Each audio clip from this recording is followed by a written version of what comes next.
Hello and welcome to this Car Pod. I'm Kennan. I'm Filippo. And let's start with the news. And we begin once again with tariffs and this rather confusing graphic. I want to talk just a little bit about tariffs. Last week we covered the main thrust of the news story, 25% tariffs on all imported cars and some large car parts. Yeah. Couple of developments have happened. I don't want to rehash that whole thing, but a couple of developments have happened. One is that when asked about car prices rising this week, the president said that he couldn't care less. Yeah. Yep, that sounds Great about quote. right. Yep. So that's interesting. I mean, this is a storied American industry that employs hundreds of thousands, if not millions of people between dealerships and production and the corporate offices and somewhere in the supply chain, totally logistics. So he couldn't care less, which I thought was interesting. One other thing that I've been thinking a lot about with the tariffs that I wanted to voice, Trump has said that we're getting screwed and that we're going to make all the money. Yeah. You know who's going to make the money? The government. It's not us. Who's we? We got it. You know what? You understand what I'm saying? This is really starting to hit me lately. Like Trump said, oh, we're getting screwed by these other countries. Now we're going to charge them money and we're going to make more. No, we're not. We're going to pay more. Of course, the government is going to make more. It would be beneficial if that money then went back into government programs, which are being cut by DOGE. So it's not really, or just into our hands. The Trump administration is also counting on tariffs to offset a lot of tax cuts.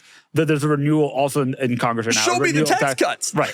But a lot of their math around tax cuts does include a lot of revenues from tariffs offsetting losses in tax revenue. Okay, but my point here is the tariffs are being pitched as a way for us to make money. Yeah. I think that us in this case is the government. Yeah. It will actually cost us money. Yes. And in my remembrance, when the liberals raise taxes, they call that a tax hike and things cost, and then we lose some of our money. They call it a tax hike. How is this not also a tax hike? No, it is. Okay. There's a couple of things that are also worth saying about tariffs that came out after we recorded last week. So car parts being one of them. Mm-hmm. Car parts are included in tariffs. To some extent, unclear where that delineation starts and ends. And in theory, components that are made in the U.S. but then used in final production that happens outside of the U.S., the value of those components will be factored in to offset the tariff cost. Good. You're kidding. So like in theory, like let's say you ship something, you produce half the value of a car in the U.S. Yeah. That you're only paying tariffs on half the value. They will figure it out. The car makers are required to like issue statements about precisely what percentage of parts comes from various countries and regions. Yeah. It's actually doable. So then the car is only partially tariffed. But like how much part of of the value? Just for the component, like does the final installation add value? Does it not? If you look through enough government website pages where there is some guidance, it becomes very clear that nobody knows quite yet. The government has basically said, we're going to figure that out. We will backdate savings, I guess, once we figure it out from when tariffs go back. It's just totally insane. But I do think that something that is being not really considered here is that Trump's like, oh, we're going to win. And the very few Americans support the tariffs. Yeah. It is a vast minority, a vastly small minority. But the part who do seem to believe this, we're going to win. And the more I think about it, the more I realize the we who's going to win is the government. Mm-hmm. We are going to lose. And in fact, as I've even thought about it more, the COVID markups, the adjusted dealer markup is back. But this time, the moneymaker is the government. Yeah. The government is issuing markups. It's been interesting to see how different manufacturers are planning on rolling these out. For example, Volkswagen said today that they're going to keep prices the same for the first 2 weeks of April. And then in the middle of April, they're going to announce to dealerships how prices will increase. But on window stickers, it will read manufacturer suggested retail price and then like import fee. To delineate where that cost on that subject, our next news story for the day is this exact subject, which is Ferrari, who also made an announcement. Ferrari announced that they are going to just increase prices on their desirable cars, which is the F80 and the 12 Cilindri.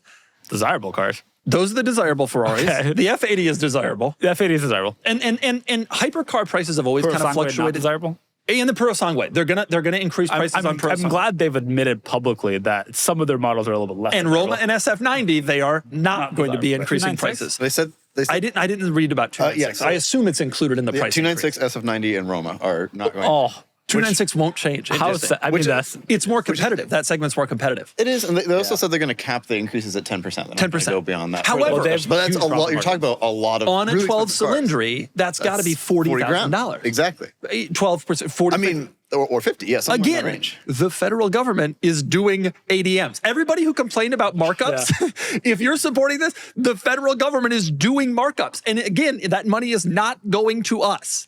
It is going to him and the government. It is insane. But regardless, that's what Ferrari's doing. Now, Mercedes-Benz announced that they are thinking of simply not importing their low-end cars because their margin on the low-end cars must be pretty small. Yep. You have a G63 behind you. You got to imagine that car has significant margins. Yeah. Maybe not 25% margins, but if they can increase the price 5%, 10%, eat the rest, they can. For a year, manage that 6 for a months year. or whatever. On a GLA, good luck. Which is what they've said, to be clear. And GLA is that built in Germany? Yeah. C-Class? I think also built CLA? in Germany. Only the C-classes SUVs that are bigger than the GLA are built here? They don't build in Mexico. So Mercedes-Benz might just not be sending us the low-end cars for a couple model years. Well, They haven't decided. Nobody has made full decisions. Even this decision from Volkswagen is a temporary stopgap. The BMW price protection for a month is a temporary stopgap because the automakers aren't really sure how long this is going to last. They assume not very long. And they also are trying to build, I think Mercedes-Benz especially is trying to build as much inventory as they can. Their ports and pretty much any land they own is, I think, full of cars. That's because they can get those imported before April 3rd. But it's hard. I mean, these were announced 2 weeks ago. Having worked in this industry and worked with the logistics people, you can't get these cars on boats that quickly. Like the tariffs were announced, then they go into effect. They're trying to get all the cars port processed right away, I'm sure. Yeah. But that doesn't, after that, the cars are on boats. You can't speed up the boats. It's game over. That's it. Yep. And also, to be clear, You can't speed up the boat. You can whole try. lot of guidance still pending around how this will work, how calculations will work, about where parts are produced, etc. Also, it's still unclear if this 25% is on top of the chicken tax for vans and trucks. We think it is, but it has not been clarified yet. So, like, if you're Ineos and you already have a $100,000 pickup in the Quartermaster, is that $125,000? I will tell you that is, I bet, the only vehicle that is chicken taxed. There's a few others that are subject to that, I think, but yeah. I don't think so. Nobody else imports trucks. I don't think so. Trucks and vans, I don't think so. I don't think there are any other trucks and vans that are not built here in North America, although they are built in Mexico and Canada, but those were never subject. The chicken tax only applied outside. Correct. Okay. Regardless, a lot of guidance still to come. A lot of guidance still to come. Insane situation, and the government we're going to be spending more, everything's going to cost more, and the government's going to make more money. That's called a tax hike. It's fair framing. By the way, the one thing that came out last week after we recorded is that the Trump administration also floated a tax credit for auto loans. So the interest would be tax deductible, as it is for mortgages generally. Give me a break. But like, who does that help? Not really people buying Kia. Well, and also, it's a small amount. What is, okay, say you have one of those trucks that everybody complains about on Instagram that has a $1,300 monthly payment. What is your you can only deduct the interest. So what is the interest payment? And you can only, not that significant. $150 of that, 200? So like a couple grand a year, yeah. Okay, a couple grand a year in total, and then you deduct it. So it saves you, and only if you're at the highest tax bracket, it saves you $1,000 a year. And not if you take the standard deduction. I promise you, $1,000 a year, that truck's going to cost more than $1,000 a year just based on these tariffs. I also just have this deep theory and feeling. I mean, here's Doug on a soapbox. The tariffs are un-American.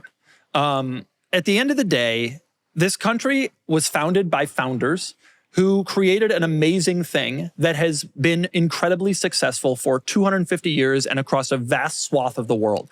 And this country has always been something that other countries look up to when thinking about constitutions and freedom and the way capitalism can work with a society.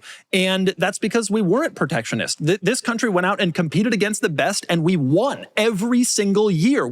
America succeeds. All of the products that we make, all of the things that we do win against foreign countries. And we didn't need protectionism to do that. And I think it's just not American but we're going to protect our industries and hope they work well. Look at the countries that tariff. It ain't the countries you want to be. Okay. Anyway, And on that note, No disagreement. I'm not wrong. Not wrong. Let's move on to Aston Martin. yes. So Aston Martin has announced that they are going to do another equity raise. This would be the 7th they have done since 2020. Wow. Now, we have said previously that 75 Aston Martin years. is suffering financially. Well, nothing's changed. But it also seems that they are anticipating having a lot of financial troubles going into this tariff session. About one-third of the cars they produce I'd say. come to the United States. We're a huge third of market. Aston's, in fact. Yes, we're a huge market for them. And we already know those cars get heavily discounted and incentivized. They have problems. It's not like Ferrari. It's not like Ferrari, though they really want to be. And maybe they will be someday if they build really cool Sure. stuff, but they aren't right now. He believes in Aston. He does. I He hope- wants I'm to. gonna Car enthusiasts who are racing, like in theory, it should be everything we love, and yet I want to give them the benefit of the doubt. They have to deliver on it, but I want to give it to them because they have a 12-cylinder car going to Le Mans this year. How cool is that? he slipped it in 2 weeks in a row. That's right. That's right. succeeded. That's what happens when you deprive me of a news story. I'm going to keep sliding. Wait till we get to Le Mans. I'm going to watch the whole thing. And anyway. So on the pod. On the pod, on the live It's just going to be a live stream. 24 hours. But yes, they've had issues going to China too. They did a 5% cut in their workforce as a result of sales related to China specifically. So there's a lot going on. But Lawrence Stroll, who is the chairman, has decided that he's going to invest more of his money. He's put $600 million into the company already. He's going to buy some more of the Formula One team for $52.5 million. So he's like, So Stroll himself is Right. putting money in. he's a billionaire. He's putting his own money into this brand. Now, part of that is, I think, so his son can have a seat in a Formula One car, Sure. which is what everybody believes. Yep. But he bought the entire. Is the son good? Oh, the worst. They're not the worst, but he's pretty bad. And it's universally agreed upon that Lance Stroll is not that It's like great. LeBron and Bronny. But Fernando Alonso's quite good. But and next year they're going to be formidable. They, the Formula. We could talk forever about racing. Are they but going to take don't the feel a need Valkyrie to. into Formula One? Oh, what that's an idea. not how it works. Should be. Back in the day, wish it- Formula One car, you drive it to the track, you win, you drive it home. Back in the day. But no, Lance Stroll is largely known for think crashing that ever into things. So, yeah, but it is Once, right? So it seems this announcement they're framing it as we need to prepare for tariffs and stuff like that. Sure. I think Lawrence Stroll's wanted more control over the Formula One team, so he put more money into But it. so they're doing another capital raise, the 7th capital raise since 20th. This is Is Series this even G. used anymore? I mean, Series like, G. right. No, it's Aston is. I'm sure they call it a seed continuation, to be fair, but It's not entirely news in the sense that we know Aston's in trouble. They've always been in trouble. They're still in trouble, and it's a shame because I think if I think about what their long range plan could be, it seems like it could be cool. Well, they have the foundation of what could become, like, it's kind of what Ferrari did. They did really cool stuff on the racetrack. That sold road what cars. a problem is? Front engine. Give me a mid-engine car that competes with 296 and give me something that competes with 911. right. 296 with is a car that's doing great. Well, honestly, 296 is doing well. It's sold out for years. 911 and 911 Turbo do well. They're sold out for years. Compete there. Do not give us front engine cars anymore. Please. I take the R8 approach of Yes. giving us something that is mid-engined, cool, exciting, and a true alternative to the existing cars. Boom. And price it at 143. Yep. I'm serious, I mean, base. that's, yeah. Correct. You That's give us a priceless. stick V8 that looks cool at 143, you win. The R8 was 109 when it came out, and it changed Audi forever. Exactly. And I'm not saying Aston Martin has the same formula in that you're not selling Q3s and Right. stuff. But like I think that's a viable route for them, and they should really consider something. The problem is they don't want to spend the money to develop a mid-engine car. But one of the things that I've realized, it's Nissan's problem too. You either spend the money and win or don't spend the money and lose. You may spend the money and lose, but if you don't Right. spend the money, you're not going to win. Yeah. Like Nissan is not going to become successful by building the same trash they have built. And Aston doesn't build trash, but like give us a mid-engine sports car. Give us a... I totally agree with that. I love the front engine V12 stuff. I'm not saying you can't build that stuff too, But we know give us with something. Ferrari- We know with Ferrari, The like, front you engine can do- V12s are not as successful. Yes, they are tremendously more expensive, and they sell to a much more niche group of clients. If you want to sell to the masses who want mid-engine sports cars, which is clear Porsche's not mid-engine, but from all the other success that McLaren, But it is Ferrari, a true sports car. And I think Aston sits here and they see this and they say, no, we're Aston. We don't build it's too sporty for Aston. It's that stubborn British Yeah. stiff upper lip. Like, that's great. You want to make money or not? You want to wanna be make around? money? It's pretty simple. You want Lawrence Stroll to keep pumping money? Well, he Do wants to keep that putting and money do a in. G-Wagon and you're game over. Instead of a DBX, which is a boring, non-appealing, do that and do a G-Wagon. and your game Equivalent, yeah. You will sell the hell out of that in the Middle East. You will sell the hell out of that here in the US. Retool that factory where they're building the DBX for a G-Wagon. An Aston G-Wagon. Of course, then Mercedes will probably stop selling them engines. That's probably true. This episode is brought to you by Ava. Cars and good credit score go hand in hand. Having good credit can be the difference between being able to afford the car your enthusiast heart desires or not, which is where Ava comes in, helping you build credit fast. Ava is a credit building app that makes it super simple to improve your credit fast, so you can get better rates on loans, pay off debt faster, and keep more money in your pocket. Instead of waiting months for a secured card, Ava is instantaneous. It's simple, affordable, and it really works. Most members see their credit go up in less than a week. Hello, F40. Ava reports your on-time payments to all major credit bureaus every day to help you build positive credit history quickly. The longer you stick with Ava, the higher your score can go. Joining Ava gives you access to all of Ava's credit building tools, starting at just $6 per month. There's no credit check, no interest, and no fees. Ava is the highest rated credit building app with thousands of 5-star reviews. It's the only credit building app rated excellent on Trustpilot and an A+ by the Better Business Bureau. Don't let your credit hold you back another day. Grow your credit score fast with Ava. Download the Ava app, spelled AVA, today. And when you join using my promo code CARPOD, you'll get your first month free. This offer is only for my listeners. Get the Ava app and use promo code CARPOD, CARPOD, to get your first month free. That's promo code CARPOD. Thanks to Ava, and now go get yourself good credit. Okay, next news story. Yeah, new cars on a my truck. favorite, in Massachusetts, no less. Q1 is over. We're in April now. Yes. That means that Q1 sales numbers are coming in from different manufacturers. Looking at sales numbers. I do love it so much. Long story short, March, exceptional month for almost everybody, especially the last 2 weeks. Everybody in response to the tariffs has gone out and bought a car, knowing that cars would be more expensive. Yeah. Subaru had their 32nd in a row month-over-month growth, and is their best month ever. What? Yeah. That's not a made-up fact. That is a true statement. 32 months in a row. 3 years of growth. Yep. Just about. Wow. Kia and Hyundai combined had record sales in March and in Q1. But there are a couple of exceptions. You want to guess what they are? There's two big brands. I'm looking at it here, but I would have guessed it anyway. Tesla is undoubtedly an exception. Tesla I've already read all the news stories. Was down 13% globally, 5.8% in the US. 13% globally. That's Q1 this year versus Q1 last year. So the question is, to what extent do we think that it's EVs? To what extent do we think that it's 5.6% down in the US? Do we think that it's people who don't want to associate with Elon? It's certainly the latter. It was down 5.6% in the US, so less impacted here than in Europe, certainly. Right. Which is very long time. Which has been a big market for Tesla. And other manufacturers, including Kia, Hyundai, had record EV sales. Interesting. Q1. So Kia and Hyundai have record EV sales. Tesla's going down. People are looking for alternatives. It's not that they're not looking for EVs necessarily. I also saw that GM had a really strong EV quarter. Correct. They're not necessarily not looking for EVs. They're not looking for Elon. I will say Q1 had some EV incentives in the US that ended in Q1, so that probably brought forward some demand. But nevertheless, numbers are numbers. Stellantis down 12% in the quarter over quarter. Jeep down 10%. So there are some manufacturers that are still struggling. That's the 7th quarterly decline in a row for Stellantis. So struggling. But the end of March is really telling just how many cars were sold in the last 2 weeks prior to tariffs being launched. And it brought everybody up pretty notably. There were a few manufacturers that had flat quarters.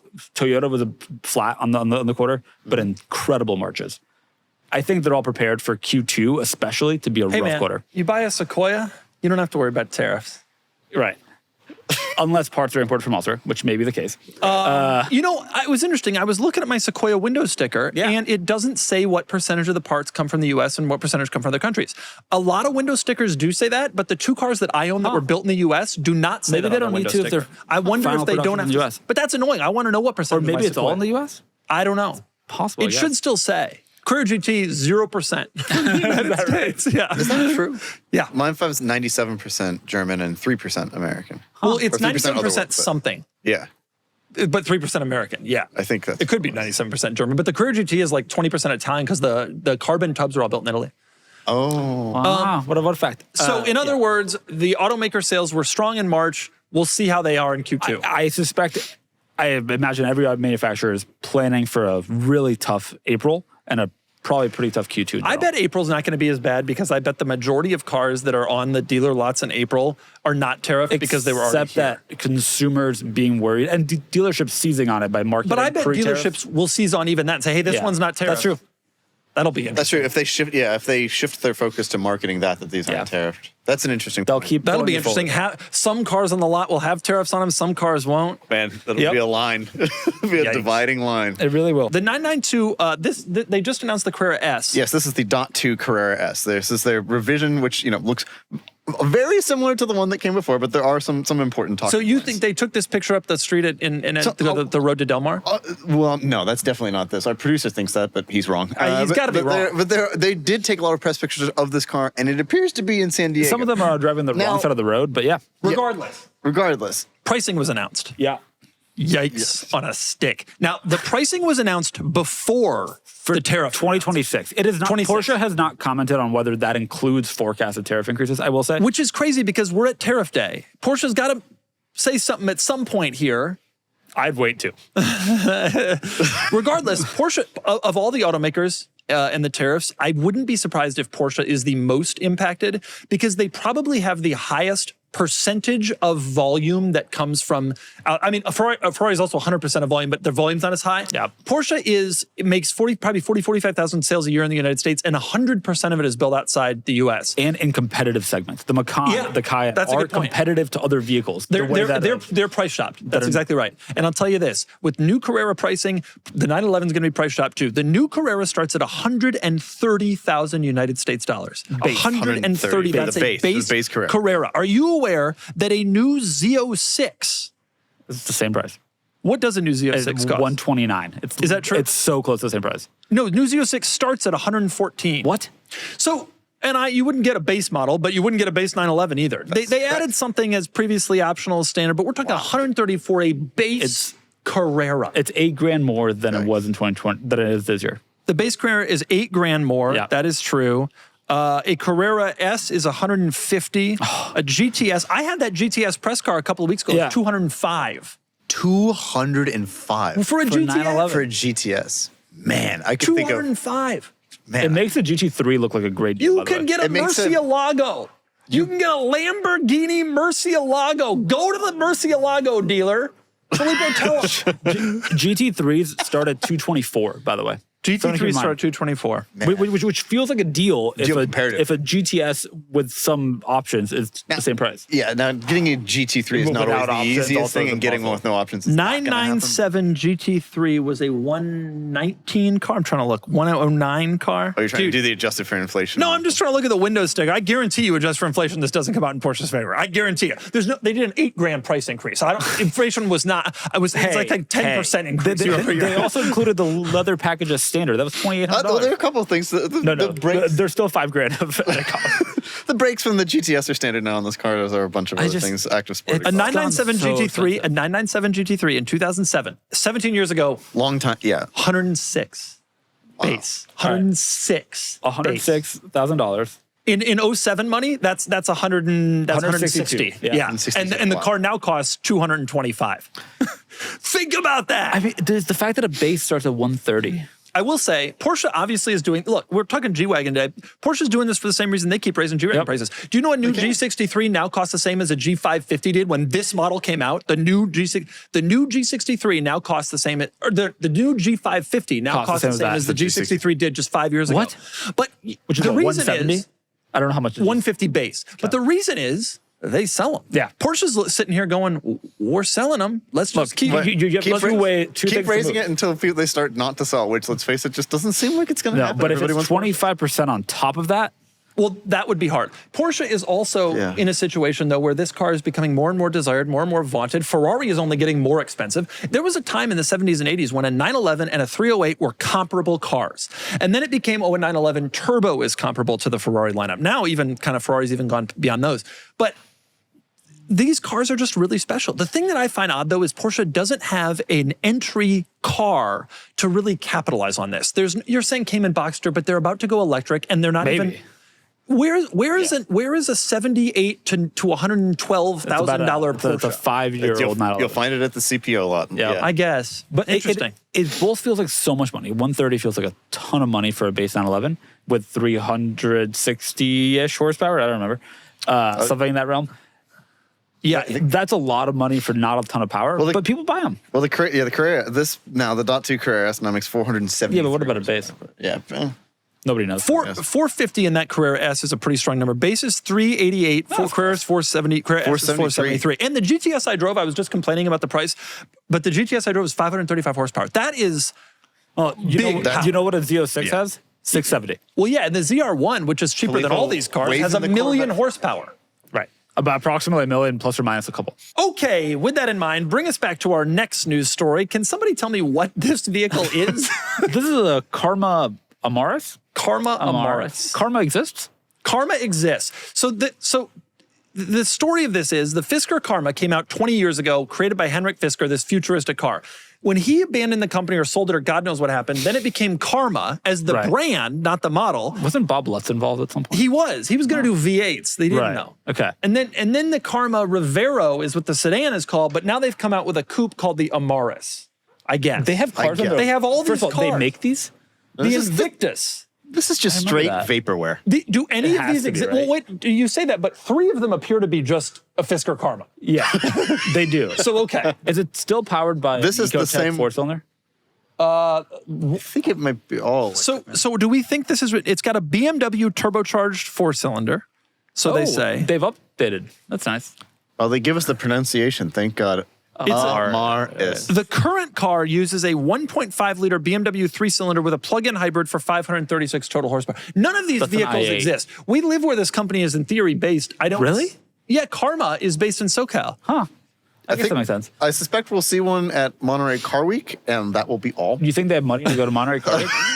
But no, they'll just drive one around. When I went to Lake Como, the concours in Villa d'Est, the Lotus Evija, they just had it going back and forth on the main street. They didn't have like a booth. Like Lotus couldn't afford such a thing, so they just drove the car around a bunch. They'll do what Lancia did to prove the 037 was like homologated. They drove one, like changed the number plate, drove. Maybe it was the color. I can't remember. They had like a couple wrap. They'll have like a wrap shop. So one day they'll drive it around in red, and then the next day they'll drive it around in blue. Right. That's right. Exactly. So this is just like the Aspark Owl, basically. It's like, less cool. It does look really cool. Beautiful. The Aspark Owl is not pretty, but this looks really nice. They did some launch of it, and hopefully it exists. I can't believe we've hosted a Karma Rivera. Kavia. We've hosted a Rivera. We got a GS6 coming up, which is like the newer or not new version of the Karma Rivera. Right. Okay. That's a weird situation and a weird news. It's live right now on Cars and Bits. Move on to the next one, please. Yes. Some cars hanging from a crane. Honda has dangled 3 passports from a crane. It's a shame this is our image, actually, because it happened in the desert. Well, I sure hope so. I hope this wasn't over a crowded area. Are you curious about what happened? Well, 0%. I'm just trying to... So what are they trying to convey to us here? Hang in there for the tariffs.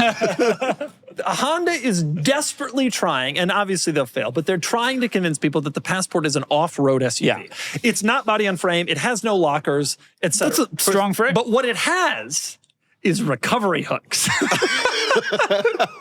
So they took a group of Passports out to the desert, and you're thinking, oh, are they going to do an off-road trail? No, they're going to go somewhere with a crane and dangle the cars to show that they can be towed. Well, I mean, it is truly off-road. They're in the air. They're so that is as off-road, I think, as you could possibly get.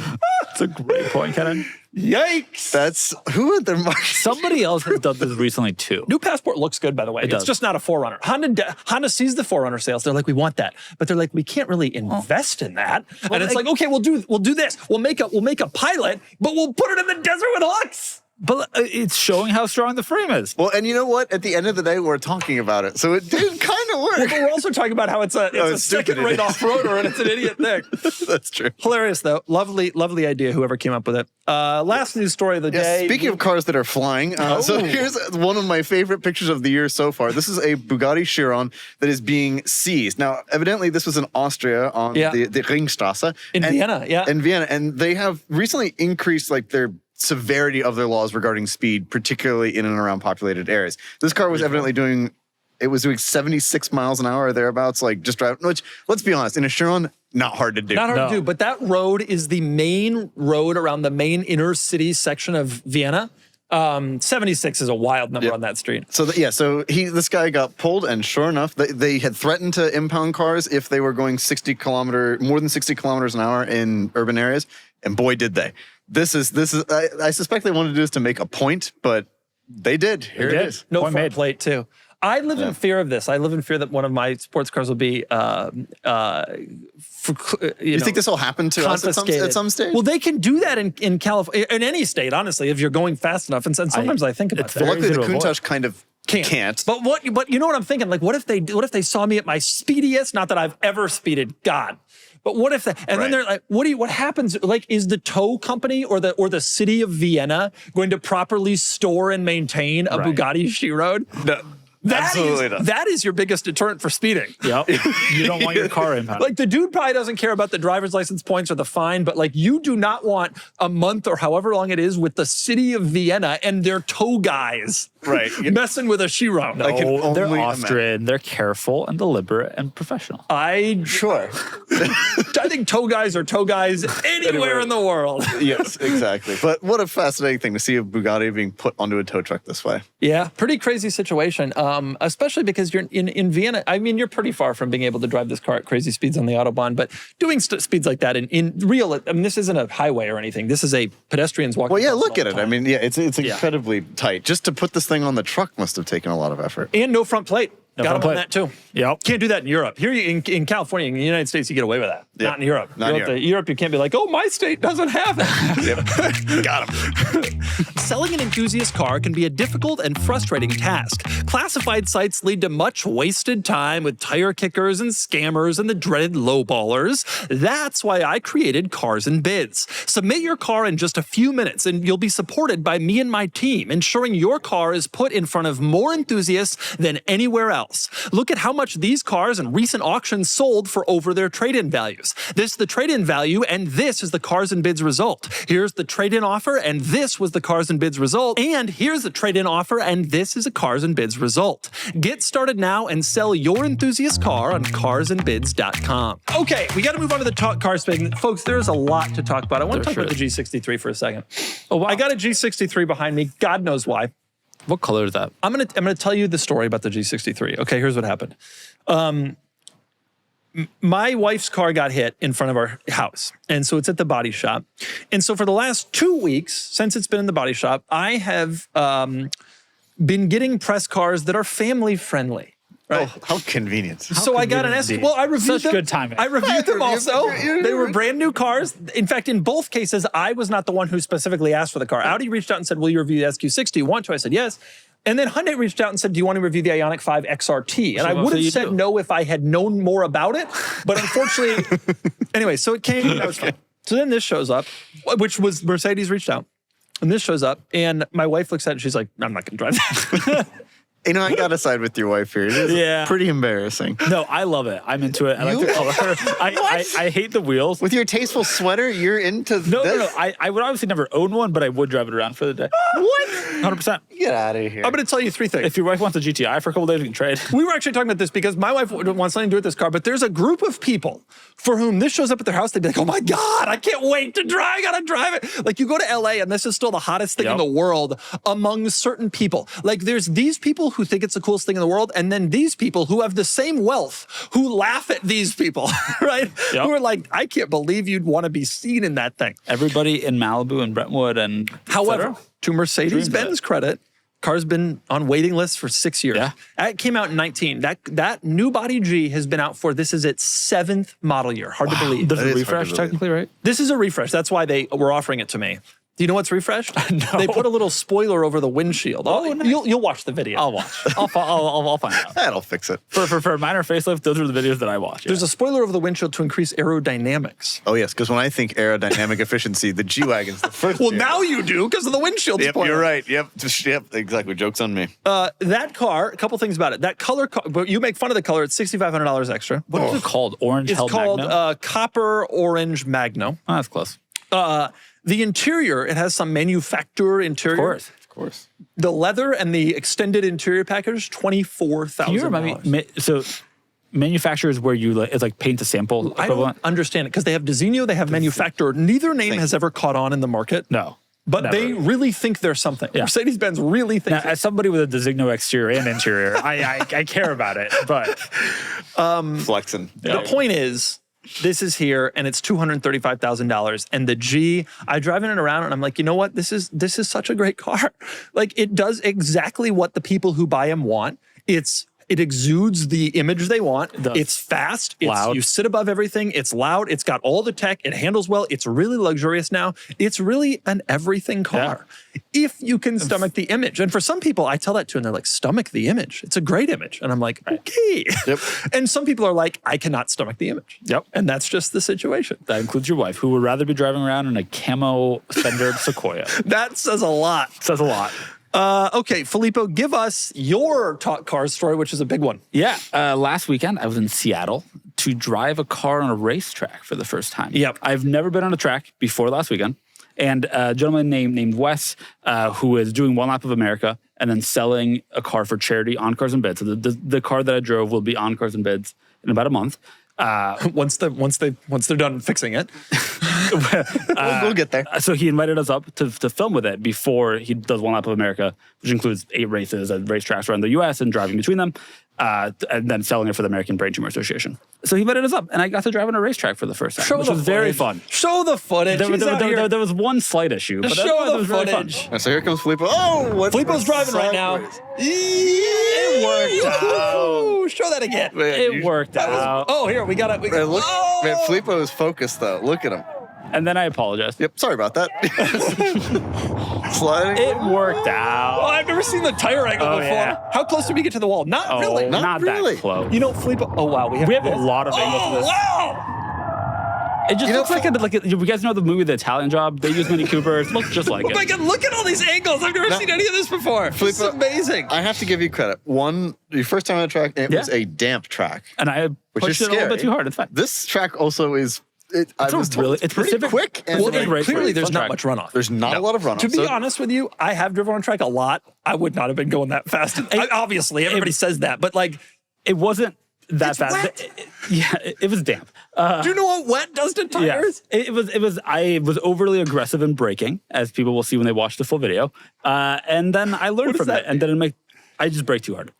Too hard? yeah. Don't you think maybe you were carrying a little too much? I was carrying a little bit too much speed, and then I think it was the- overreacted in braking.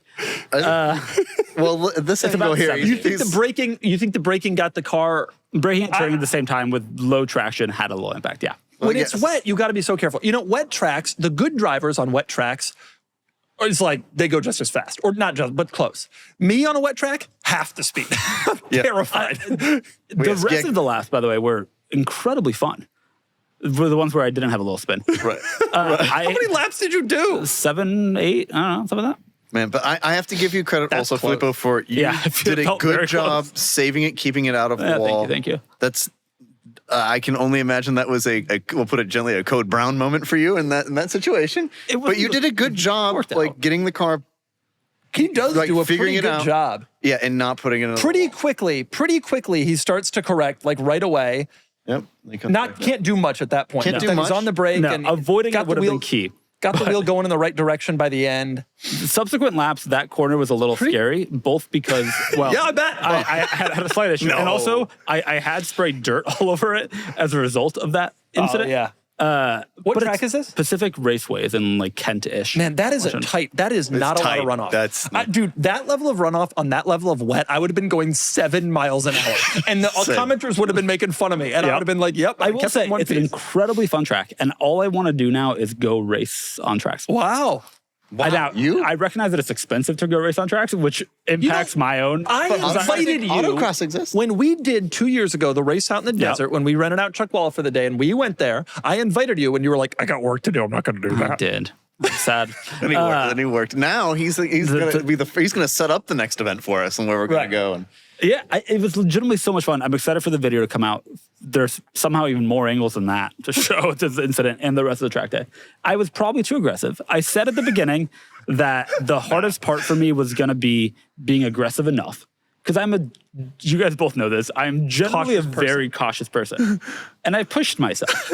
And it resulted in that. Well, and I will never push myself. No. That's how you have to do it to start to learn where the limits are. So like I think that's And I learned I limits. agree. In an ideal situation, you do it like in a large parking lot. Well, hey, yes. on a car that's not being Well, sold I on the did it site. on a closed track. You did it on a closed track in a car that wasn't his. That's a start. There you go.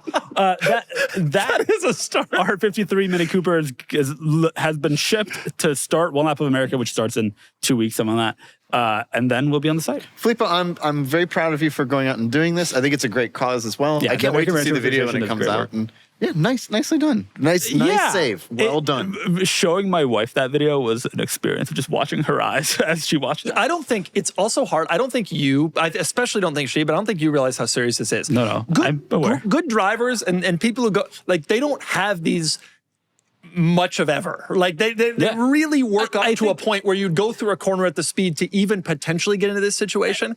It's scary. Every racing driver has had an off of some Every sort. pro racing driver, guys driving their M3s that they just 100%. kind of brought to the track Eventually. are trying to avoid this kind of Yeah, stuff. I was also trying to avoid it. And here we are. Yeah. Was this on the first lap? No. Lap 3 or 4. I had pushed it a little bit too far. And then I was going to the corner a little bit too fast. And then I scrubbed a lot of speed really quickly. Wet is scary. Wet is scary. It didn't feel as wet as it looks. Yeah, until the car started sliding, of course. Okay, the other thing I want to talk about is Kennan and his Audi R8 situation. Kennan, yes. tell us everything. So several weeks ago when I was at Amelia Island, I drove my friend Steven's R8, first gen R8, manual, yellow, which was cool. Coupe, loved it. We have another one in the office that's red, manual, coupe. First gen as well. I went and filmed a photo guide, which we're updating things on the photo guide. I filmed a bunch of videos with it. It's the right car, great color and stuff. And I was driving around in it, and for only the second time in the last decade, I was like, what if I just got rid of the M5 and just drove this instead? And that the only other time it happened was the 981 Boxster Spider. I was like, what if I just, because the thing is, I'm a single guy. And I suspect I know it won't last forever. And you constantly tell me that you regret that you didn't buy more sports cars when you were younger because you only own practical cars. You own fast wagons when you were my age because we're 7 years different in age. And so, although it doesn't feel like it all the time, but I was driving around and I thought, what if I did it? Now, one of the things that kind of made me stop was immediately like the car's pretty bouncy, and so like I was like it would be a little rough to use every day. But then I had to come back to the office because I forgot my sound receiver, so I parked at the top of our alley and I went down in our car elevator and I left it open. I could hear someone by and went, "Whoa, dude, that's like a real exotic, man! Wow, it's so cool." I'm like, you'd get a lot of that unwanted attention a lot of the time. I say most people love the car. Most people are really into the first gen R8. They know what it is, I think, because of Iron Man. They're so into it. But I was like, I don't know if I'd want that attention all the time. There's a lot of great stuff about it. I will say ours is bright red with the black side blade. Looks awesome. I thought it looked awesome when I saw it in 08. Doug claims to have seen this specific vehicle in 2008. You have a picture of the VIN? Well, no, but it was sold by it was sold by that dealer that month, and Georgia only does 30-day temporary plates. So unless they sold another red-black one in that dealership that month, I saw that one. So regardless, I think you would have less of an issue if it wasn't red. Yeah, if it were silver with the blades or blue or something. It's something different. The thing about that car is I think that no car, none in the world, combines the following three things: usability, exotic, and affordability. I agree. No car combines those three things. Well, none. I Think of a better one. He's sitting there trying. No, I'm saying that. You're close. What's bigger? No, that comes close, is my point. I know, but what comes more? Consider Mark 8 GTI. Okay, the exotic part of that. Okay. You can hit two of those three with a lot of cars, including a 911. But the exotic part is lost. And the Ford GT does better with the exotic part, but affordability, it's way more expensive. The R8 does those three things. Because in terms of usability, the front is pretty practical. The interior is pretty big. Yeah, it's pretty comfortable. It's pretty comfortable. Pretty good. Yeah. Visibility is good. Parts are available. Servicing is easy. The reliability is not a problem with that car. No, there are some things like every car, but that's true of like 997s from that era had some things. I'll tell you what, AC works great on that one. So, I agree. Like that was its design brief when they produced it new. It still does that today, and it's still like I really enjoy it. Now, I admittedly like I want them both. I think that's probably the answer for me. Is that why you parked behind the R8? Just like picture. I do. Yeah, I kind of look at it. I do think though that if if you had both, you'd drive the R8 a lot more. Well, that was the thing. I was driving around. It's like, I just realized, like, this is... It's usable. It's usable. a really, especially in your situation where you're not carrying baby seats or large items often or whatever, stroller. Like, that is a pretty usable car. And it's also really affordable to buy. Yep. Yeah. Sticks are 65. 70, Pull it up. yeah. Values are really, really interesting to me. So if I'm going to go to transmission, manual. And then click on lowest price. What are the cheapest sticks? So you can get these are some of 60, these some of these cheap ones are probably kind of rough, but the meaty part of this segment is 60 to 75. And that's a lot of car. That's a very special car for that kind of money. That red one, one sold at 72, gated, red, A couple years ago, but yeah. gated, Red. This one, yeah, with blades. You're not going to find for 72 grand a more exotic, practical, usable car than this. An NSX comes close, but it's maybe just as exotic. It's Older not at this point. quite as usable. Exactly. And it's again, it lacks kind of the theater and the drama this car does, because that engine sounds phenomenal. Yeah, it doesn't have quite the theater. The usability is a little compromised because I'm not sure if people are still taking NSXs to Acura dealers, whereas this, I would have no problem taking to an Audi dealer. Yeah, I mean, Or an Audi specialist, but it's the same V8 that was in a lot of other cars. So You know what's weird about this car? You know, I was thinking when I was filming it. If I described to you a sports car that had a different colored, contrasting color panel going down the entire rear quarter from top to bottom, okay, and it has no fenders, it has no front fenders, it's just the hood, and there's a randomly placed second rear window, even though it has no rear seats, you'd say that sounds pretty ugly. Yep, but it works. But when you look at it, somehow Gorgeous car. it works perfectly. right, that's exactly right. Like the side blade on its face sounds like one of the stupidest things you've ever heard of in your life. It works. And without it, doesn't Not work as only well. does it work on cars that have a body color side blade, they are actively not as attractive. They are actively uglier. They're hard to find. They're hard to find. Depending on the color of the side blade, it can work. Black can work, which because fundamentally everybody is that. Black cars. Wow, it's really hard to find. They're hard to find. Almost all the silver cars got a dark side Is that blade. white? And a lot of the people, Oh, no, that's mods. but it's modded. Mods, but it gives you Actually, the it looks okay. It gives you the idea, though. I agree. So you going to do it? What did you sell your M5 for? 30?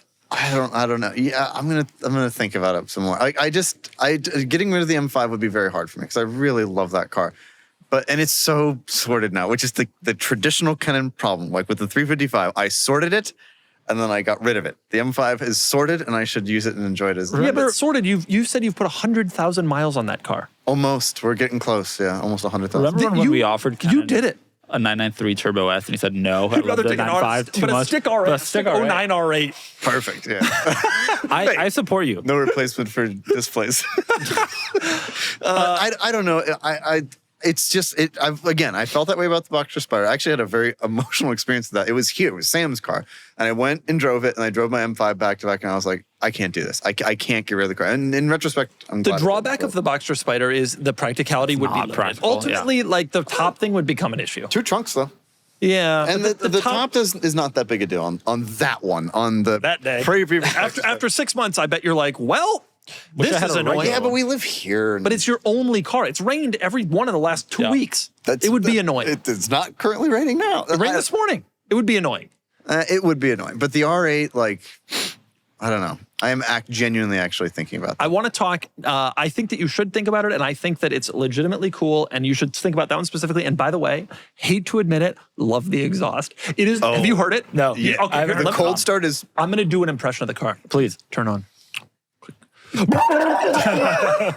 It's actually pretty close. He just forgot to do the gauge thing where they go. It's way too loud. It's like a yeah. But it's when you drive it though, the start would be way annoying. The cold start is. It doesn't sound like an R. It sounds like a muscle car. It doesn't sound That's like an not R. a But when you drive it, it sounds good. Yeah, when you're Getting up there in the revs. to be honest with you, because I did drive it around a little bit with the windows down, it actually kind of hurts my ears. Like it's actually I that. didn't drive with the windows down, but I good. liked it. But that's why I think the owner only drove it with the windows up. Hence why it had to be so loud. But Okay, we got to talk about Nick. We got to talk about Nick. Since we're yes. talking about R8s, we got to talk about Nick. Can you pull up YouTube and Nick's video? Nick has bought a Bentley Arnage. We talked about it on the site already, but on this pod already. But the very first Nick Arnage video has officially gone up. Nick, there he is standing in his driveway at midnight when the car got delivered by some Uzbek shipper that he found. Anyway, here is the Bentley Arnage. Oh wow, we're going to HD. We want to see Nick in HD. We do. Don't we always? It's a great I forgot video. how bad it looked.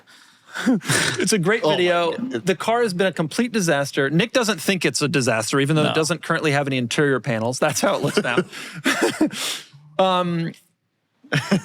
So anyway, Nick's just launched this our new Cars and Bids project car because he sold his Maserati on the site. He sold his P38 Range Rover. Now he's on this. This is undoubtedly the most ambitious Nick project car and Cars and Bids project car yet. I want to tell for everybody else, currently he has removed all the wood. So Nick took That's all I'll say. Well, it's an amazing story, and he'll tell it in a video. But one of the things that has happened is that Nick decided he wanted to refinish the wood trim. To be honest, it looked fine to me. Yep. He decided he wanted to refinish the wood trim, but because it's Nick, he couldn't do it retail. He took it to a guy in Mexico, which here in San Diego is actually not all that uncommon for people to do for like save money on body work, whatever. Yeah. He took it to a guy in Mexico who told him that he would give him a discount if Nick removed the wood himself. Nick did remove the wood himself. He damaged several parts while doing it. One part he couldn't get off, so that part is just not going to be refinished. It won't match. And the guy texted him like a couple weeks after he gave him the wood, and he said, "Hey, by the way, I have cancer, and so I'm not really going to be able to get to this anytime soon." And so we hope he's fine. Nick's just driving around with the interior wood. All that to say, you should watch the video. That is the level that we're talking about with this. It's going to be a great series. Yep. And I fear for Nick. When I saw that car in person, one of my first reactions was not that the wood needed to be done. There's a lot that car needs. That's right. On a list of 50 things, and you could make a list of 50 things, the wood would have been 47th. I would have solved the leaking fluids, and he did eventually. Well, but it wasn't leaking the last time I saw it. Have we, in our friend group, we often encourage to take people to, like you've just done with me with the art, to take bolder and bolder decisions. Yeah. Have we strayed a little too far? No, I worry that this car's going to be detrimental. I thought about this a lot, and I really think what happened is he did well on his P38. I think he made money. He did okay on his Maserati. And so the market has rewarded. Each successive bad decision he's made has emboldened him. Like, it worked out for this car, it worked out for that car, and now I'm going to try it. But what's he going to get next? I don't know. I'm here for it because it allows us to have a friend that has a Bentley Arnage. I think that's true. It really has been effective for me. I'm kind of not interested in buying any more cars right now, but at the same time, still want to have new experiences. And Nick has allowed me to do that. I've driven this car a bunch of times. It was a great experience. Love to drive it. Thrilled I don't own it. Yep. It's like a boat. You're just thrilled to get off of it. Yeah. Yep. Hand the keys back to Nick here with his great poupon. So he's enjoying it. It's currently at the shop. Of course it is. We should know, you should subscribe to the Cars and Bids YouTube channel where you can get every single one of these videos. And when it comes out, my first track driving experience, you can subscribe to the Cars and Bids channel by going to youtube.com/@carsandbids. Okay. We got to talk, we got to do a quick market report, and then we are off to the questions. There's only two things I want to cover. One of them is new WRXs. Can you pull up WRX and start the year at 2022? Here's our website. There we go. Okay. Start the year at 22. Scope the years. The current generation WRX. I have a lot of thoughts here, by the way. And type in lowest or do lowest price. I mean, folks, new WRXs, which is a car I love, absolutely love. Oh God. Type a note to yourself. These are in the low 20s. We just sold one a couple days ago for $20,750. Wow. You see the similarities between all the lowest price ones, right? I hate the fact that I see it. That they're modded. I like the mods. I actually do like the mods too on most of these. But all the heavily modified ones are going for the least amount of money. Well, the reason for that is they're all still under warranty. So if you've modified the car, you've voided your warranty. And at this point in the car's depreciation curve, people are, the warranty and the newness is still desirable. I've been thinking about this a lot. Yeah. New WRX, 10 grand off a sticker. Yeah. New GTI, 10 grand off a sticker. Yeah. New Golf R, 10 grand off a sticker. The current generation of these cars have not found a market. The WRX got but this is questionable looking. This is the most appealing. Disagree. WRX got questionable looking. The GTI looks so good. I actually also like it, but the market has agreed that it doesn't look great. That's right. It doesn't look as good as the prior one. So the GTI and Golf R have interior infotainment concerns, and He's experienced it. He has footage of it. and reviewers have panned it widely for that. They just don't have the demand. Dude, As a for result. 20 G. But it's true of all of them. This car is a year I know. It's a old. great, why do you think about a GTI for 20? Have you driven one of these yet? No, I really want to. It is a wonderful car to drive. And so is my GTI. I mean this as a class. So is my GTI. Just the market hasn't been interested. This is a great powertrain. This is a great car. This is a lot of fun to drive. Yep. And you can get it for 2021. Yes, please. I want one. The last gen WRX is everywhere. The last gen, the Mark 7 GTI is everywhere. Yeah. Nobody seems to care about the current ones, and I think it's a mistake because they're all great cars. People have moved on. I agree that Like, what the did they move WRX to? got a lot of hate when it came out. Yeah. So did the GTI. It's of all kinds. They're bargains now. It's such a good drive. really- It steers Such a well. It bargain. handles well. The engine is fantastic. And you can mod it. Look at this. Kennan, Buy do one of these, that. throw on these wheels. Well, no, I'm not doing this, but I would. I have to say, I've never driven one of these cars. I very much would like to. They don't bother me. The way they look doesn't bother me at all. Especially the darker colors kind of covers up the fender things, which is what everybody most was. colors. Yeah, I've come around. I've come around on it too, but that is a seriously compelling car. I mean, it's a pretty new performance car a year and a half with a old. manual transmission Yeah. for 20. I'm telling you it drives well. I I swear. believe I you. think I that you would believe- actually enjoy the way it drives. I'm sure I the would. powertrain, Yeah. even though it's it's a 4-cylinder. It's just like geared wonderfully, and the power delivery is smooth. So there's good low delivery too. It's just a really, really good car, and I still like how they look. I initially hated it, and then I started seeing them around. And this weekend I saw it on the road, and I was like, you know what? I've come to a point where I actually now actively like how it looks. I'm with you. Which I hate to admit. Okay, I want to talk about the M5 wagon, Filippo. Yeah, we literally today, as we're filming this, sold an E39 528i wagon that was converted to an M5. Basically, has a V8 and a 6-speed manual, short to M5. Yeah. Crucially, it looks incredible. It looks like what it would have looked like had BMW built an M520. Yeah, a lot of guys Almost, A lot of guys do the M5 swap, engine swap, and then do bad mods and don't go the whole way. This car basically goes the whole way. Last night it was sitting at 27.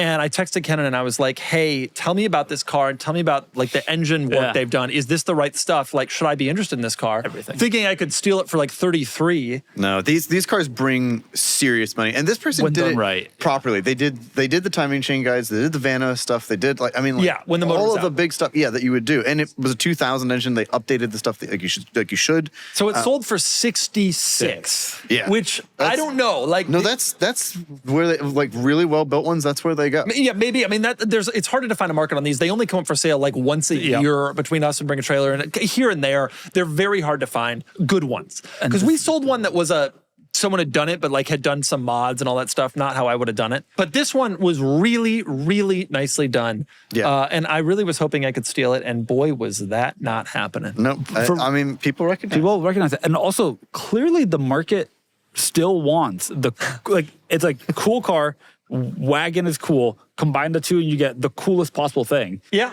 And you know what's interesting? We R&M'd that red RS6 Avant the other day for 80. Yeah. I mean, we regularly sell pretty modern E63 wagons at this in the number 60s, or yeah. less. I think that's aren't too. 213 selling for this number? Really, really early pre-facelift 213s with miles and an accident are in this number. Boom! Or Way you can rather get a have this. much older, like, swap. Like, this isn't an M5 wagon. It's a guy made an M5 wagon. Yeah. And yet it But he still did brings it all the way. well. Yeah, That's cool. I'm so here for it. Like, now, admittedly, it's a lot of money.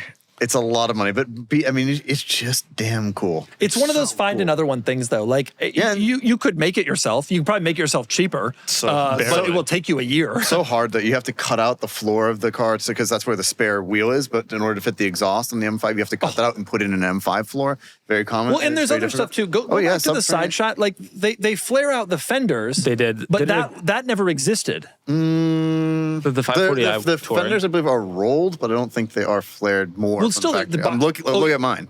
Like that's the same. Yeah, but this is a wagon. The sedan. You think the sedan looks the same as the regular 528i sedan with the fenders? That looks I don't- chunkier. Ryan Schultz would correct me, but I think the body panels are the same. They just come rolled from the factory on the M5, whereas they're not rolled on the standard 528. You're still painting though. I mean, unless this car was anthracite when it left the factory, like I would imagine it was Fjord. painted, but I'm not sure. Fjord gray. It's such a nice Looks thing. like It's so cool. They did the interior too, Kennan. Maybe not up to the standards that you. No, the interior's good. They put a full leather dash in it and stuff. And you can tell they used a 2000. Like put parts from a 2000 because they have the black gauge, which only came on the 2000 model year for the M5. It is so cool. I think It's it's really incredibly well done. And 66, it's big money, but this Worth is. it. We It's remember so when we cool. sold that Seems F80 M3 wagon too. Yeah. Totally. This is when you do a really good build and you do it well, and you don't do the build and then put it on lowering springs and bad wheels and tinted taillights. When you do a build well, the market pays up. I was really really into this does. car. I'm into really it too. Great result. Okay, next up we move on to questions. These are some of the finest questions we have ever been asked this week. In order to ask us questions, you can ask them. You go to the community tab, carsandbids.com, click on the community tab. There will be a post there that says questions. And then you can ask your questions and we will answer the best ones. The most controversial and then the best. Not the highest upvoted, we've learned. Different. But the best. And if you do it from the Cars and Bids app, extra points. Oh, the Cars and Bids app is bringing you this segment. The Cars and Bids app, like Cars and Bids, but an app. Better. Well said. Thank you. And it rains money when you shake it. What does it rain? Actually? Confetti. Rains Cars and Bids. Cars and Bids Rains confetti. money. All right. Just like it does here in the office when we're driving our G-Wagon. Can you imagine driving that thing around? Never in a million years, yet he is here one. You know what's funny? When you open the hood, there's a little warning label that says, like, don't open the hood wearing a necktie, like a tie, because you might get caught in the fan. Great irony. Nobody driving one of those has ever worn a tie. They're all wearing Balenciaga shirts that say in large, you know what I mean? That's so true. So true. There was a time when someone driving an expensive Mercedes wore a tie. That time is gone. Balenciaga thing really got All right. Questions. We got our first question. Top 5 cars. It actually should say no chains. Watch your chain. Your chain might get caught in the fan. Oh God, that's Top car subject. First question from X-Pilot. What are the top 5 cars that will be not subject to a tariff? Sequoia. None. They will all be. You know what? One car that's incredibly popular that is built in America primarily with the American parts? The Toyota Corolla. How That's lovely. it. That's all I got Is to it say. the vast majority of Teslas will be the car? Yeah, but he's asking Yeah. for top 5 best. on top of The Corolla is a vehicle. So The Corolla GR, by the way, I don't think built in the U.S. I will say I don't know what the answer to this is because I'm still having trouble quite discerning exactly what's going to be subject to tariff and what's not. And I am certain that cars that are subject to tariffs will drive up the entire market price. 100%. If you're Hyundai building a car in Korea and you have to jack up your price 20%, there's no way Ford building a car in America doesn't jack up their price at least 12% because why not just take the extra mark? Also, if you are even Toyota and some of your cars are built outside of the U.S., you're going to increase the price across the board because you can't have the You're not just Corolla going to be increase more the than price on Camry or Forerunner. whatever. Yeah, totally. So it's a good question. It's just hard to say right now. And my suspicion is that most cars will be, if not subject to a tariff, then their price will be increased because of the tax increase. I do wonder whether manufacturers, so Volkswagen has said they're going to put on the window sticker their MSRP and then an import fee. If everybody goes that direction, that might change that math a bit. If they want to really say, this is not us, this is your government. doing this. Trump tariff. They should say Trump tariff. Which has some upsides. From Tangle92. I recently saw a Cadillac ELR on the road. Knew it was rare, but didn't realize how rare it was. Here's the question. Has there ever been a bigger flop where vehicles share a platform and one is a commercial success, but one is an absolute disaster? It's a great question. First, I want to say there were actually 3 cars that shared that platform. You going to name the third? Aptera. Aptera. Ampera. I'm so close. It's a bad name. By the way, built in America and sold in Europe. It's the Volt. It looks like the Volt. It does not look like the Volt. Pull up the Opel Ampera. I'm sorry, what? It does not look like the Volt. The Opel Ampera is a radically different product. Oh, yeah. You're right. Completely different. Completely different product. wow. Completely Totally different car. Totally It looks different. like a dog that had like tears from down its face. You're right. The side profile, the rear, everything but the headlight treatment. Like, what do you totally mean? The steering wheel's on the opposite side of the damn car. Very different from Only the Volt. the UK for the way. The Opel Ampera also sold in mainland Europe. You know, in Malta and Japan and South Africa, they probably sold 9 of them in South Africa. Did you know about the Ampera E, which is the Bolt? No, I did not know that neither. it was the Ampera E. Anyway, The question is, cars that shared a platform, one is a success, the other is a disaster. The one that came to mind for me was the Buick Rendezvous and the Pontiac Aztek. The Aztek was a flop, but the Rendezvous sold so well, insanely, that I actually suspect that whole experience was profitable. Can you think of another? There are a lot where there is in a lot of badge engineering, one did more poorly. A lot of like the Pontiac G3, can't imagine they sold that many as they did Chevy Aveo. Yeah, it's actually, the question is predicated on the fact that it doesn't usually happen, but I would argue that it actually does usually happen where one car is the one, right? And then they make stupid the other vibe versions. Matrix, you know? To give other brands a chance. One that's happening right now is the Honda Civic and the Acura Integra.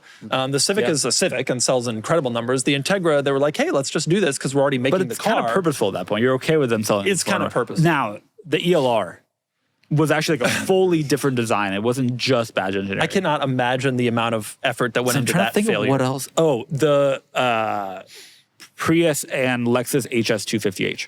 Yeah, that's a good one. And the CT200H, which was also CT200H sold well compared to the HS250H. The HS was a total Kevin's never seen an HS. And the HS, that's exactly right. He has not. And the HS was the one that was actually based on the Prius. The CT was more Lexus HS250H.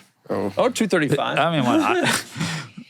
He only thinks in 235s like the BMW. I can't help it. It just like falls naturally. Wow, that is a scary looking attractive vehicle. I loved how it looked. I thought it was great. This one, like if this had a turbo 4-cylinder, it's got the body kit, it's got the wheel. I finally see where Toyota got all their inspiration for the next generation Corolla. Yeah, at the time. Yeah, that's so true. Wow, interesting. Maybe it's not a failure, but the Aston Martin Signet and the Toyota. I mean, not a failure. Both were kind of failures. Both were kind of failures. But it does happen occasionally. But that was probably an extreme example where one was a radical failure and the other one was mediocrity. Was an Opel Ampera. Nice. Okay, next question. From Amine. The idea of a halo car is well known. A car so good, interesting, unique that it brings attention to a brand and ushers an improved era like the R8. Has there ever been a car that did the opposite? It was so bad that it indicated the downfall of a car brand. I was thinking about this question. Don't you think the Ghibli, the 15 Maserati Ghibli, really ushered in like the beginning of a bad era for Maserati? It's the downside of going a little bit down market. You go down market, you go volume, and that you create that. And I don't think Maserati's image has ever really recovered. Like Audi's image went to here, well, Maserati's image went to here, and they haven't really been able to bring that back. That's a great example. There are other good ones, though, I bet. Do you think IMEV, would you say for Mitsubishi? Mitsubishi was already kind of headed in that direction. I think that there are some recent Volkswagens that have diminished what image the brand used to have. The Passat and the Jetta, when they decontented them for like the 10 model years. Yep. And the Atlas, like the days of like VW being a cheap but high-end alternative to German kind of went away. They got other stuff for it. They got volume and the cars are still pretty good, but like no one views them as like a budget Audi anymore. The Mirage, to Kennan's point about the IMEV, I think the Mirage kind of did. That was their volume seller. The Montero Sport and the Montero were volume sellers in the late 90s, early 2000s. It flipped to these small cars, and now that's all anybody thinks of Mitsubishi. And the Outlander exists and is a competent vehicle. Yeah. I don't know. It's an interesting question, and there are probably some other ones, but it's an interesting question. I can think of more examples where whatever the most mainstream model was, had a poor redesign. Honda with the Civic in 2011. 2011, is that the year that came out that they had to do an emergency facelift for 2013. Yeah. That hurt them, clearly. Otherwise, they wouldn't have done an emergency facelift the next year. Yep. But it didn't. They had enough brand cachet that didn't kill them. Yeah. Yeah. And they corrected it quickly. And I don't think, those are minor examples, but I think the Ghibli is the best. And certainly nobody has hurt a reputation quite like the R8 helped one. Yeah. Next question from Hugh K. Doug, would you break your no new cars rule for the Gilmore Girls Jeep? The Gilmore Girls Jeep. 1J4 FAF 49 S0YP 762227. Would I break my rule for it? Private till today. Would I break my rule for it? That was only in the first episode. In every subsequent episode, there was a different, that's a YJ, it was a TJ, and this car, yes. TJ. Yeah. In every subsequent episode. Would I break my rule for it? It's not that I would break my rule, Hugh. It's that it's known on its face that my rule doesn't apply to the Gilmore Girls Jeep. You know that, right? 100%. When I say I'm off cars, I'm never buying another car, I'm not buying any cars. You know that if the Gilmore Girls Jeep were to become available, I would buy it. Okay. So, should I tell the Gilmore Girls Jeep story? I think it's time. Tell it. All right. Here's the deal. So the Gilmore Girls, my favorite television show of all time, the greatest television show of all time. The main character, Lorelai, throughout the show drove a TJ Wrangler. And it was an unusual one. It was this desert Sahara color that was only offered in 2 model years. And they had 2 of them.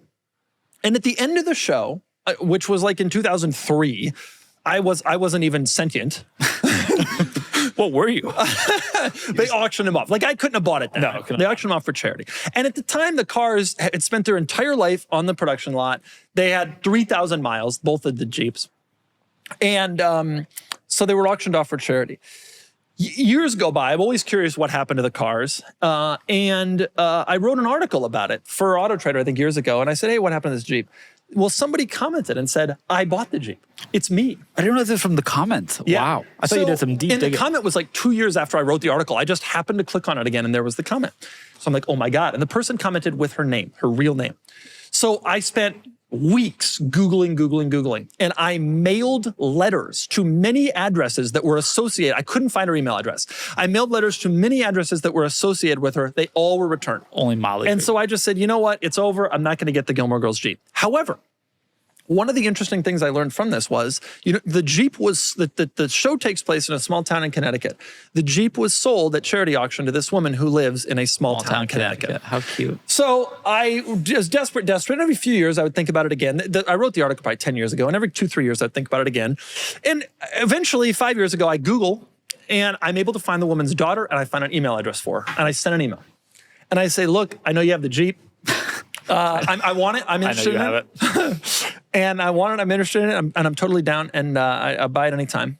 And she replied kind of rudely. She was like, this is a family heirloom and we're not selling. And it was like, okay, listen, I'm not trying to steal it from you. Like, you take all the time you need with it. But when the day comes, the crossover between car enthusiasts and Gilmore's Jeep enthusiasts, it's me. You're going to want to sell it to me. Yep, 100%. The sad part is, if you go on Carfax, they've been dailying it for like 15 That's not sad. years. That's great. They're driving from Stars Hollow to Chilton every day for school, and that's important. This thing's got probably 100,000 miles on it now. Connecticut winters. And then every once in a while, they drive to TJ's Renaissance Fair. It's got rust all over it. Now, the second Gilmore Jeep is actually still here in SoCal, but the first one, the main show car, which is the one they have in Connecticut, has my lucky number in the VIN, and it's just I want it really bad. And so I still want it. And maybe I'll send another email. The economy's slowing. Times are getting tough. Maybe an influx of cash for selling your Gilmore Jeep would be nice. They really need that SALT exception in Connecticut. It's time. Right. Before that increases. So that's the story of the Gilmore Jeep. Yes, of course I would break my no new cars rule for the Gilmore Jeep. Don't be silly. There's a few other cars. Like, if Ital Design wanted to sell me the Columbus, if a Bentley Dominator came for sale, there's a few cars I'd break the rule. I mean, sure. That's only fair. But generally, I'm not buying any new cars, even though I want a 993 Turbo so bad. I watched Tedward's 993 Turbo video the other day. Oh, it's a good one. You see him? It's yellow. He's like in Connecticut or Massachusetts. He's like accelerating up on ramp, and it's like, I love Tom's videos, the binaural audio thing that he does. he's just sitting there, and you can feel the car accelerate. Anyway, then I drove the Carrera GT, and I was like, I don't need a 993 Turbo. Okay, next, I'm serious. That's exactly the thought I had, and I haven't thought of it since, but I do kind of want it, but not more than the Gilmore Girls Jeep. And by the way, I guarantee I would pay more than anybody. Oh, yeah. Oh, all $7,000. Yeah, exactly. It's probably only worth, like, to a normal person, like 12. I know. I was 1,200. Yeah. I'd probably pay a bigger number than 12. Okay, next question from Blumper. Here we go. You ready? Oh, no. All right. Hey, Doug and Kennan, can you rank every M3 from worst to best? We've been ranking all these cars every week. I want to preface this, because when we cut this into a short, we're not going to include my preface, but I want to preface it anyway. People get so mad. They're like, you said the E34 M5 is the worst? You're terrible. And it's like, I'm not saying it's the worst car. No, we're talking about great cars here. As stated, we're talking about it. They're all excellent cars. Picking Every amongst them M3. is like, it's like da-da-da-da-da. It's Right. that close. Right. Like, the E34 M5 is still, in my opinion, one of the great German cars of all time. I agree. It's just that when we're ranking all the M5s, One has to be worse. last. And it's funny because you get two things when you see the comments of these. People hating us, and then people making their own rankings, and then they get comments of people hating them. Like, there's no ranking that satisfies everyone. Right, so thank you for coming up with another one that we have to spread more hate and vitriol. Okay, so M3. M3 is tough. We're going to disagree sharply. It's not tough for the first one. Oh my God, what are you going to say? Oh, you're going to say that it's the G80. He's gonna say E30, obviously. No, he's going to say G80. Since I wrote this question into the doc, I've been debating this very thing, and now I have to choose. Damn it. I You think can he's start gonna at say worst if G80. you want. You can start at worst. Well, for me, the best one, I'll just say it as it is. I think the E46 M3 is the best. There's no four-door. So? There's a convertible. Well, guess what the M3 started as? A two-door. It should be a two-door. Dang. But I understand that the BMW disagrees with themselves on that the one. M3 isn't a two-door anymore. It's not even a two-door. No, it's not available. Things change, The 3 but Series is not available. You're talking about heritage, like Yeah, what? but you're saying what it started as. Well, things change. It should be a four-door. It should be a four-cylinder too, technically. But Yeah. What about that? But I Or my think- box fenders. BMW makes six-cylinder engines. That's their core competency engine. Like that's what they made. That's what they made forever. They're known for that. Still making, yep. The S54 is, in my opinion, the finest six-cylinder engine that they made. You could argue the B58 is up there too, and some people. Filippo would make that argument. Right, he's a Wait, B58, I'm not a B58 guy. Is the B58 the 3-liter? B58 guy. It's the current one in everything. Yeah. Oh, yeah, it's- okay. yeah. But I think the S54, it's everything an M car should have: high revving, naturally aspirated six-cylinder engine. Like that is BMW, Yep. and that is the M3. Yep. It You has made it. a good argument. So I think that and looks amazing, drives amazingly well. It comes from BMW's golden era, the early 2000s. Like it has its problems, but it's the one. You've made a good argument. Okay. Was this what was what we were all the two line on the top of your list? Was it The that? G80 and the E30. Exactly And the what you E30. guys both said I would say, and I don't know. But you've made a good argument for the E46. I fault it for not having a sedan because I know that the M3 didn't start as a sedan, but to me, what it is and was best at was being a practical little toss-about car. And the E36 M3 sedan was great at it, and later M3s have pretty much were very popular sedans and then became only sedans. A great little tossable car. So one would say that with less doors would make it a little bit. But the added practicality without really losing much in terms of size is what that car to me was the best at. Like a coupe, if I want a coupe, I want a Cayman. I want a car that was purpose built as a sports car. Yeah. Whereas I the get M3 was the E46 M3 was taken as a your mom drives it kind of coupe and turned into a sports car. I want a that's- purpose built sports car like a Boxster. But that's what BMW M does. That's what BMW does with they don't build sports cars really. The Z4 exists and the Z3 before that, but like This is gonna be a the long Z8 one. I can tell. It's gonna be long, but yeah, I'm gonna give my list then. Okay. You need to M1, think. not a sports car, by the way. Technically, it was a supercar at the time. Okay, all right. So E46 Plus, M3 remember Lambo built it. All right. is so that the E46 top for me? Then I would say, personally, I think E9X M3. Oh, wow. The V8. God. Wow, that is a my surprise to all of God. us. BMW, what they do is they build six cylinders. I tried And to then guess for you. I wrote down before you started talking, and I had E9X as the second to last one. For you, that what I thought you were going to say. No, the E9X still like the although it is not as traditional in terms of its engine, it's the only weird one. Instead of an actually. inline six, which BMW is famous for, the second best M3 actually doesn't have one at all. Can I tell you But one interesting thing about doing the M3s? There are 6 M3s. One interesting thing about doing the M3s is the M5s, the Corvettes, there are some that are not as good, clearly. It's hard with the M3s. It's really hard. I don't see one in there's not- here that F80's probably got to be last. I think F80 is probably I think E36. Kennan owned an hard. I E36. really Euro or love US? the He also- E- Okay, I'm going to throw another curveball. S52 swapped E30. That's first. We need Kennan to answer. All right. Kennan, all right, you've gone through the first two, which is E46 and then E9X. What's next? Then I would say it's so difficult. Doug, give I me would the say list while probably then E30 Oh, wow, okay. because it's a lot of money to go slow, but it is really well balanced and it is A lot very of money to go attractive. slow. And, not as much as it used to be. And It's come once down. again, not a six-cylinder, but okay. No, but Yeah, it's the first, BMW it's the first, does six six cylinders. cylinders. Number 2 and number 3 Three, cars don't not have them. All right, six-cylinder. continue. Right. So you got E30 next. So now you got to pick between E36, F80, and G80. Right. I think I would put. I think because the E36 comes in a Euro, I think I'd put E36 next. Do I have to we're put the talking US somewhere US else? spec car. No, No, we're just talking US. you're just talking US. Yikes. You got to go Where G80. where do we live? You have to go G80 next. Have you driven a G80? I still haven't. Put you in a G80, you put it above the E30. Put it above the E9X. I bet I wouldn't. I think, yeah, okay. I would. E30, give me. I'm going to say. you gotta I'm going to decide. say G. I'm going to say. I'm going to say E36 Yep. still, then G80, then F80. F80, and then That's it. That's it. And that's the end. All right, Doug, My give me a list is completely different. Give it to me. I'm going to say G80 first. It is sacrilege. I'm going to get destroyed in the Yeah, comments for this. destroyed. I'm not But I touching got to that be one. honest with you. Isle of Man the Green, fact that they're still Kalahari. doing a stick Kalahari. The fact that they're still doing a stick sedan that is that fast and that fun. I guarantee you 98% of the people in the comments are driving modded E9Xs with mismatched wheels and a wrong color hood, and they've never been in a G80. The G80 is a seriously excellent car still. Yeah. What BMW does great is build 6 cylinders, little cars that are tossable and manual, and they still do it, and it is still great. And I get that it's ugly, but it is not all that big yet. If we'd like the E39 M5 size, we gotta like the G88 M3 size, and it is a fun, seriously fun car to drive. I get that it's ugly, but not every car on this list is attractive. I don't disagree with that.